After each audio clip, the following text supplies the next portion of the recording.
Hey guys, welcome back to the channel, and today we're going to be reacting to Unpopular K-pop opinions because embarrassment has layers. This, be nice. I'm finding it. It take you that long to It find does. It does. 1. Let's trash Min Hee-jin again, not because we're bored, but because she keeps giving. After getting dragged to court by a former Adore employee for workplace harassment, Min got slapped with a 5 million Korean won's fine for being a psychological terrorist in the office. So she did what every delusional egomaniac does. Filed an appeal like she didn't just get caught in 4K gaslighting her staff into therapy. Fast forward to October 16th, the court looked at her appeal and said, denied diva. They upheld the decision because turns out, screaming at your employees until the air in the room turns toxic does count as workplace abuse. The court did slightly reduce the fine, a cute lil discount for the So she just screamed at them, I guess. that's still not appropriate. No, but I thought it was harassment case, not abuse case. To me, screaming is not harassment. Now, she's saying abuse. That could be abuse. I agree with that. But I thought the case was harassment.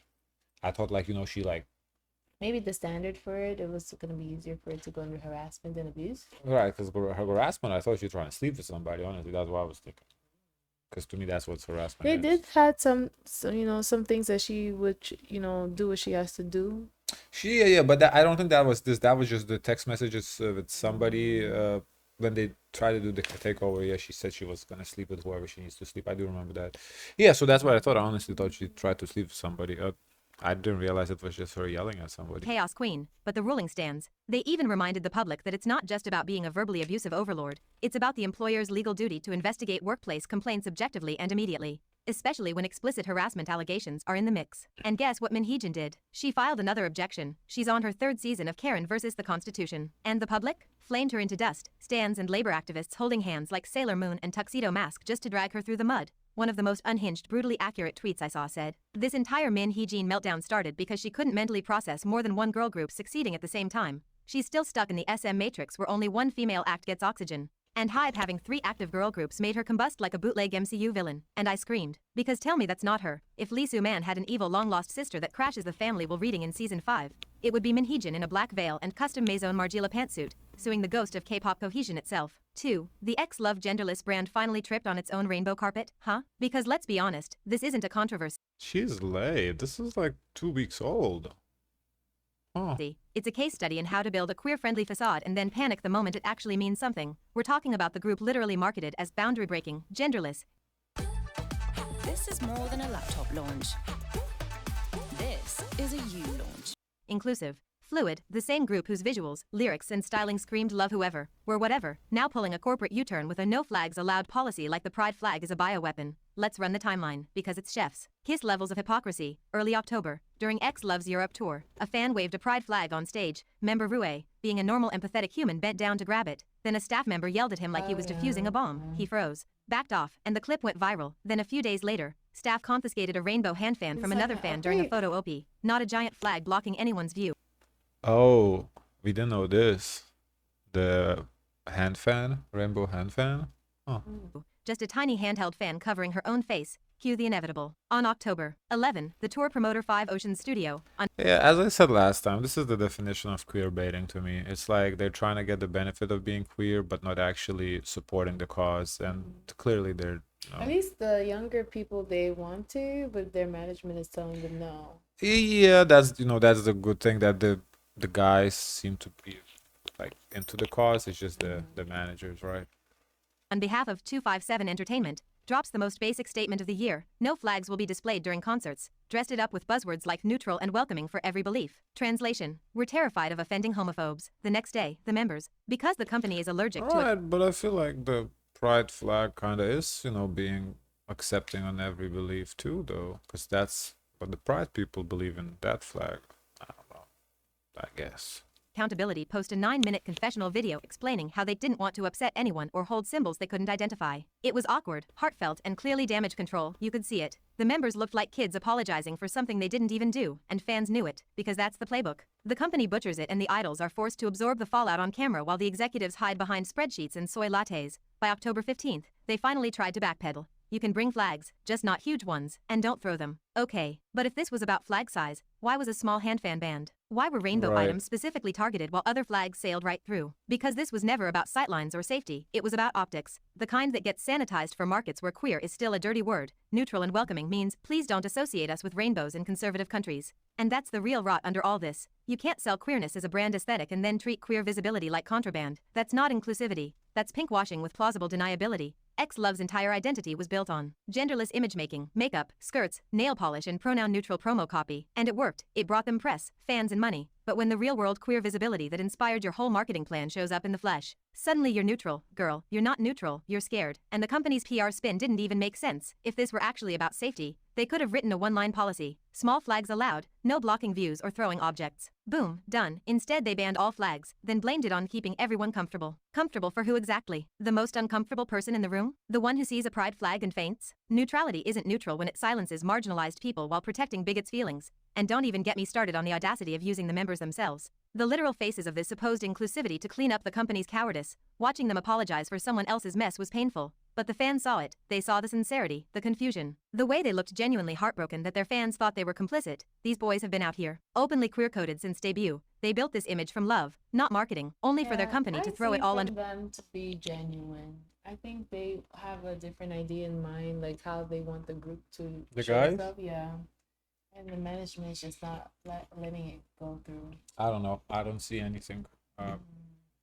Not. I'm not saying they are. I'm not saying they aren't. I'm just saying I don't have enough information to really make a decision what they actually want. The guy did seem to not have a problem, at least with it, by picking up the flag. So that, to me, that shows that he's not against it. Now, are they like down for the ride or die for the cause, or they just, it's hard to say. I definitely don't think they have any issues with it personally. But that's what you get. That's what it's just K-pop caught in being fake, because that's what K-pop is.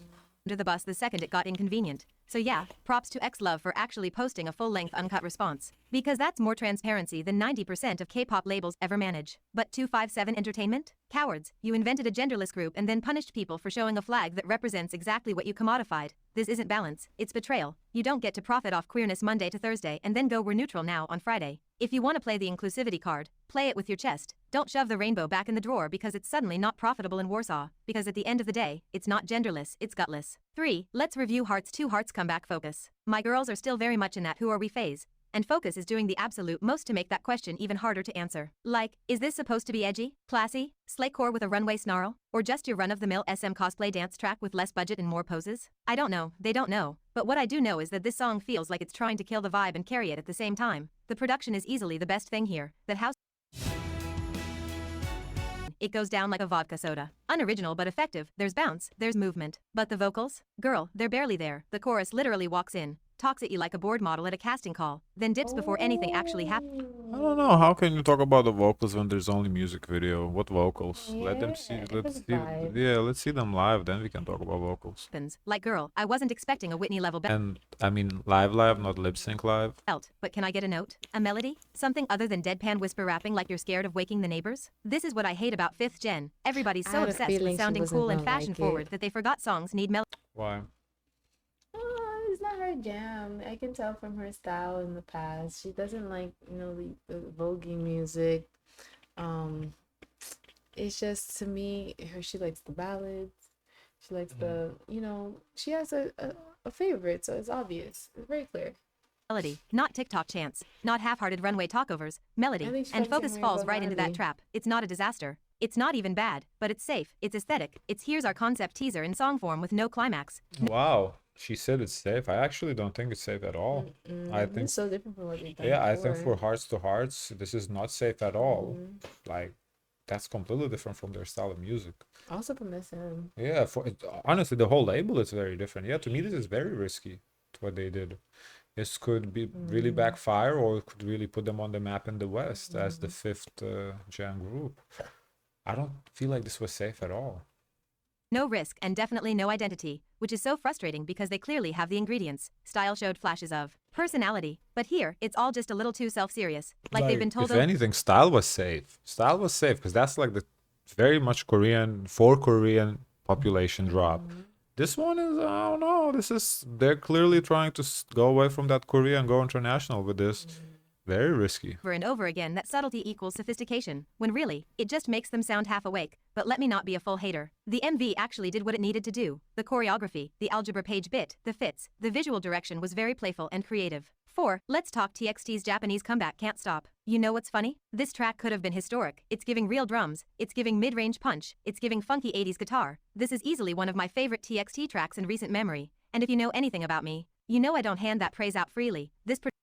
I said the same thing, that it's one of their best songs. I'm surprised it's a Japanese because there was no indication that it was a Japanese comeback, but it's definitely one of their best songs. Production is that girl. But then you look at the runtime and you realize that Hybe has commitment issues. The song I said that too, that she would talk about it the runtime. ended faster than Subin dodging fan service. 2 minutes and 24 seconds? Girl, are you kidding me? I've had phone calls longer than that. You know when you microwave leftovers and it says heat for 2:30 and you open the microwave door a few seconds early? That's how this song ends. Abrupt, cold, unfinished, no bridge, no final chorus, no climax, no closure, just scissors. They said verse, chorus, get the heck out and slammed the studio door shut before the song could even put on pants. I've had it with you, Hybe. Every song doesn't need to be Spotify core. Not everything has to fit a 2-minute template just because the algorithm likes replayability. Replay what, girl? There's barely anything here to loop. This is the kind of song that should build, should grow, should evolve. But you chopped it off at the knees and acted like it was a stylistic choice. Get lost. If Prince heard this, he'd unretire just to sue. Janet would cancel the whole label. This song had the nerve to start a funk revolution and then flee the scene. It's music with performance anxiety, all hype, no follow-through. Next up, Wasa's new single Good Goodbye. Finally, a break from the baddie with Wi-Fi era. Let's just start here. Wasa is a third-gen staple, period. Like her or not. Her presence helped rewrite what female idolhood could look like. She was loud,